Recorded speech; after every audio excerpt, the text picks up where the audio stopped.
সম্প্রতি জাপানে ব্রয়লার মুরগির মাংসে একটি নতুন ধরনের ব্যাকটেরিয়া শনাক্ত হয়েছে, যার নাম ইরশেইয়া আলবার্টি বা সংক্ষেপে ই আলবার্টি। এটি মূলত ই কলাইয়ের একটি রূপান্তরিত রূপ। তবে এর সংক্রমণ ক্ষমতা এবং মানবদেহে প্রভাব অনেক বেশি ভয়াবহ। জাপানে ইতিমধ্যে শতাধিক মানুষ এই জীবাণুতে আক্রান্ত হয়েছেন, যাদের অনেকেই ফুড পয়জনিং, ডায়রিয়া, কিডনি জটিলতায় ভুগছেন। ধারণা করা হচ্ছে সংক্রমিত মুরগির মাংস খাওয়ার মাধ্যমেই এই জীবাণু মানুষের শরীরে ছড়াচ্ছে। এই বিষয়টি সামাজিক মাধ্যমে ব্যাপক আলোচনার জন্ম দিয়েছে। এই প্রেক্ষাপটে বাংলাদেশেও একটি গবেষণা পরিচালনা করেন বাংলাদেশ কৃষি বিশ্ববিদ্যালয়ের অধ্যাপক ডক্টর জাইদুল হাসান, যিনি বর্তমান জাপানে ওসাকা বিশ্ববিদ্যালয়ের পোস্ট ডক্টরাল গবেষণায় নিয়োজিত আছেন, যার তত্ত্বাবধানে দেশে 4টি জেলায় মোট 17টি ব্রয়লার মুরগির নমুনা সংগ্রহ করে পরীক্ষা চালানো হয়।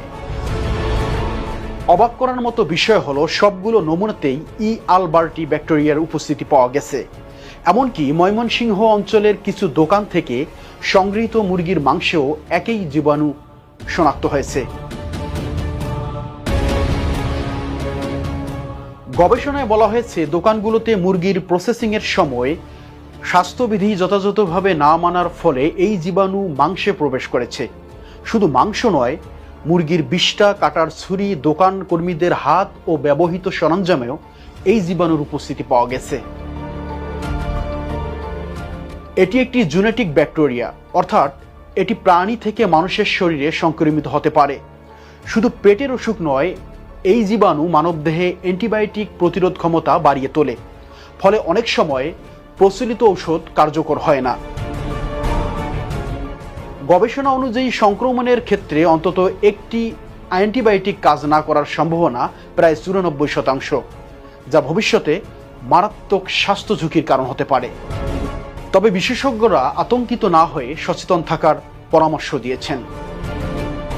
তারা জানান, সাধারণত ব্রয়লার মুরগির মাংসে অ্যান্টিবায়োটিক ও ভারী ধাতুর পরিমাণ সহনীয় মাত্রার নিচে থাকে, যা জনস্বাস্থ্যের জন্য সরাসরি ক্ষতিকর নয়। তবে বর্তমানে যে নতুন জীবাণুর সংক্রমণ শনাক্ত হয়েছে, তা থেকে সুরক্ষার জন্য খাদ্য প্রস্তুত ও সংগ্রহের বাড়তি সতর্কতার প্রয়োজন। মাংস ভালোভাবে ধুয়ে এবং পর্যাপ্ত সময় ধরে সঠিকভাবে রান্না করলে জীবাণু ঝুঁকি অনেকটাই কমে যায়।